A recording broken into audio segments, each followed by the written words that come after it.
I never believed in ghosts, at least not until that fateful night when my skepticism met the eerie reality of the haunted house on the edge of town. It had been the talk of the town for years, a place of whispered tales and spine-tingling stories.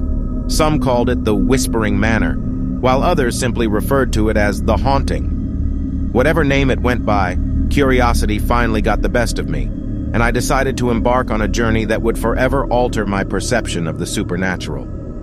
It was a moonless night when I gathered a group of friends, all equally intrigued and daring to join me on this adventure. Armed with flashlights, a sense of excitement, and a hint of trepidation, we set out towards the infamous house. The wind howled as if warning us, but we paid no heed. The thrill of the unknown overshadowed any unease. The house loomed before us, its silhouette a blend of faded grandeur and decay. The once glorious architecture now stood as a haunting reminder of the past. Ivy snaked up the walls and the windows stared like vacant eyes, reflecting the silvery light of our flashlights. With an exchange of nervous glances, we stepped over the threshold, entering a realm where time seemed to have lost its way.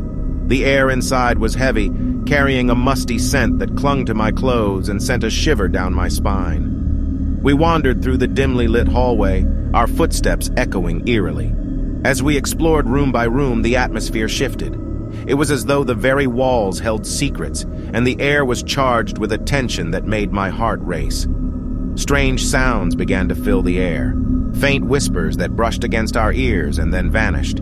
At first, we dismissed them as the product of our overactive imaginations, but their persistence soon shattered our bravado. We found ourselves in what appeared to be a forgotten library.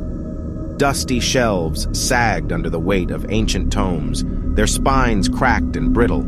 The air was stifling, and a cold draft tugged at our clothes. My flashlight flickered, casting unsettling shadows that danced across the room. That's when we heard it, a distinct tapping sound, like footsteps coming closer. We turned our flashlights toward the source, but there was nothing there. Just the empty room, the books, and the creeping feeling that we were not alone. Panic began to gnaw at the edges of our bravado, and we decided to leave. Yet, the exit we had entered through was nowhere to be found. We retraced our steps, only to find ourselves back in the library, as if the house itself were mocking our attempts to escape. The tapping grew louder, more insistent. It seemed to be coming from within the walls, as if some trapped entity sought release. Desperation clawed at us as we tore through the house, the walls seeming to shift and warp with each step. As the hours stretched on, exhaustion and fear took their toll.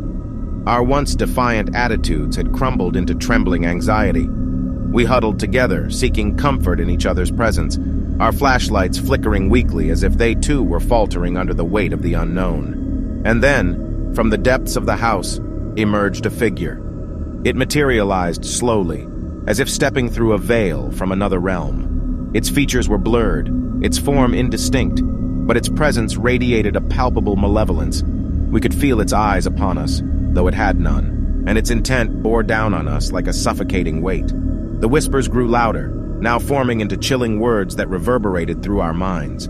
It spoke of darkness, of forgotten sins, of the tragedies that had stained the very walls of the house. It knew our fears, our regrets, and it exploited them, weaving a tapestry of terror around us. In a final act of desperation, we closed our eyes, clasped hands, and began to chant a plea for release. The house seemed to quake, and the figure recoiled as if struck by an unseen force. The chanting grew louder, drowning out the whispers, and with a sudden rush of wind, we found ourselves standing outside the crumbling mansion. As the first rays of dawn broke through the horizon, we stumbled away from the haunted house, our bodies battered and spirits shattered. The experience had changed us, forever marked by a brush with the supernatural that defied explanation. Years have passed since that night, and I still shudder at the memory. The haunted house remains, a silent sentinel of the otherworldly. I've come to realize that some truths lie beyond our comprehension, and the whispers in the shadows will forever haunt my dreams.